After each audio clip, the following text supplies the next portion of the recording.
সিংড়া চলে গেলাম দুই মেয়েকে নিয়ে। রাজনার বাবা সোনা তো ছিল না, ওই দিন রাত্রে এসেছে, এটা ছিল বুধবার। আমরা আগামীকাল চলে যাব ঢাকা। তার আগে ভাবলাম একটু শাশুড়ির মজার মজার রান্না খেয়ে আসি। আসলে গতবার যখন আমি এসেছিলাম নাটোর, তখন সিংড়া যেতে পারিনি, কারণ আমি একটু বিজি ছিলাম আমার এক্সাম নিয়ে।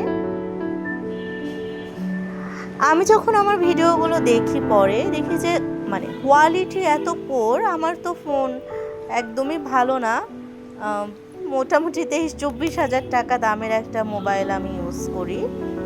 অন্য মানুষ যারা ভিডিও করে তারা তো আইফোন 1.5 লাখ 2 লাখ টাকার ফোন ইউজ করে, সো তাদের কোয়ালিটির সাথে আমার কোয়ালিটি কখনোই মিলবে না। আর আমি তো প্রফেশনাল ব্লগার না, আমি ভিডিওগুলো করে রাখি শুধুমাত্র আমার দুই মেয়ে যেন বড় হয়ে দেখতে পারে ওদের বেলাটা কীরকম ছিল, দ্যাটস ওয়াই।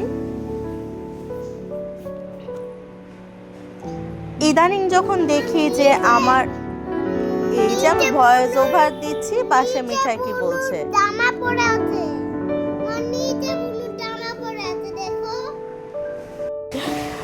তো যেটা বলছিলাম, ভয়েস ওভার দেওয়ার মাঝে মিঠাই আমাকে কি জানি বলছিল, এই জন্য আমি অফ করে দিয়েছিলাম। বাবু খাচ্ছিল।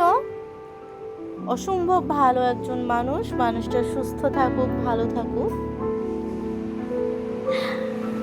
আমার মেয়েরা যখন বড় হবে তখন এই পোর ভিডিও কোয়ালিটি দেখে আমি শিওর ওরা আমাকে একটা ফোন গিফট করবে।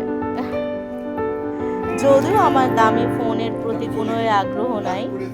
এই যে মা কত কিছু রান্না করেছে আমার জন্য, 3-4 রকমের মাছ, ছোট মাছ আমি অনেক পছন্দ করি মায়ের হাতে, রুই মাছ, চিংড়ি মাছ, ছোট পাঁচমিশালি মাছ, বাটা মাছ, 2-3 রকমের সবজি ভাজি, অনেক কিছু ছিল। আমি যাব শুনলে মা বৌমা ষষ্ঠীর আয়োজন করে।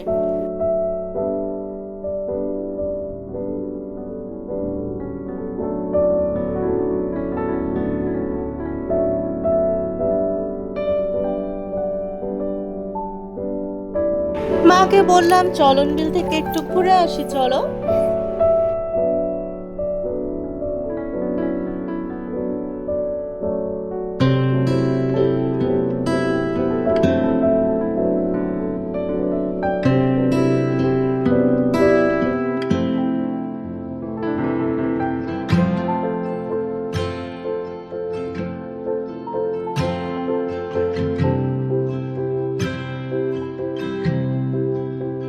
মা আমাদের বাসার সবার জন্য খাবার প্যাক করে দিয়েছিল।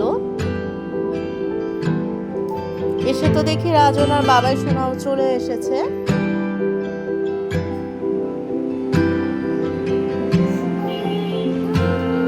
দুই বোনের দুষ্টুমি তো চলছিল।